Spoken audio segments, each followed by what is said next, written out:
Is it time to change your career? I found myself asking this very question 5 years into my engineering career. Even though I learned a lot of things, gained some good experience, and worked with some amazing people, I recognize that this is not a career that's aligned with my core strengths and weaknesses. The sunk cost fallacy is a phenomenon where a person is reluctant to abandon a strategy or a course of action because they have heavily invested in it. I found it difficult to overcome the sunk cost fallacy. 5 years into my career, add 5 years on top of that of schooling, and I find myself in a career that I'm not even sure if I want to continue. The only constant in life is change. Life is short and we only have so much time to pursue our dreams and aspirations. The number one thing you should ask yourself is, does my career align with my core strengths and weaknesses? And if it does, then by all means, go all in. Sadly, most people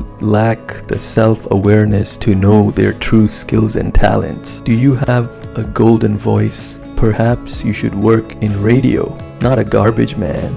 Do you perhaps have the gift of inspiring people?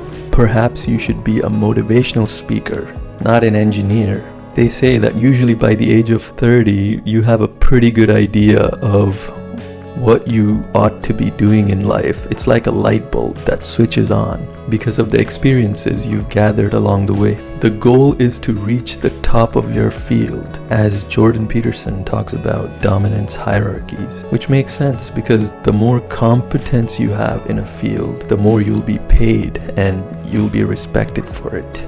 You don't want to be the dumbest guy in the room. That's a rough place to be. Don't get me wrong, I was never terrible at my job, but I also never felt like I had the skills and talents to be one of the top performers at my company. I just don't have a knack for reading technical manuals on how to program motor drives. I worked very closely with some of these high performers at my company, and I always felt that no matter how hard I tried, I would never be able to perform at that level.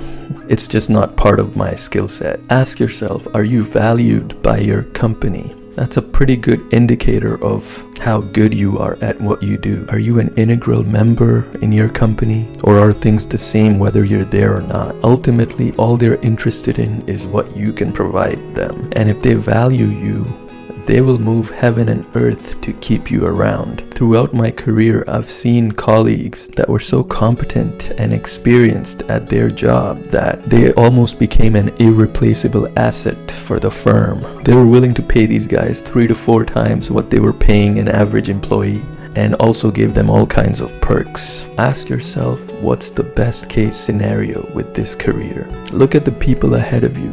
Do you want to be like them? In my case, I always saw them compromising their personal lives for work, putting in extra hours, carrying much of the load for the various projects. Yes, they were well compensated for it. Some of them even became shareholders, but I just wasn't excited at the prospect of being in their shoes. I found myself constantly daydreaming about a different career that would be a better fit for me. Remember, passion is always secondary to competence. Is what you're doing for a living fulfilling you? Can you do this for the rest of your life and be fulfilled? Are you passionate about your career? Growing up, I loved basketball, but I knew that I wasn't destined to become a professional basketball player when I didn't grow up to be like, 6'4" or something. Because I knew no matter how passionate I was, I could never compete at that level. There are some unglamorous jobs, like being a plumber, where passion may not necessarily be at the top of their list, but they're good at it and they get well compensated for it too. That being said, if you feel like a cog in the system working for some soul-sucking corporation, then it's safe to say that you're not passionate about this career. Ask yourself, do you feel like you're doing what you're meant to be doing, or are you making someone else's dream a reality? In conclusion, what's the worst that could happen? If it doesn't work out, you could always go back to your previous career. At least you'll feel good knowing that you tried your best and it just wasn't meant to be. Especially when you're young and don't have a lot of responsibilities. That is the opportune time to explore. It's a new channel. Don't forget to like and subscribe. I'll catch you in the next one.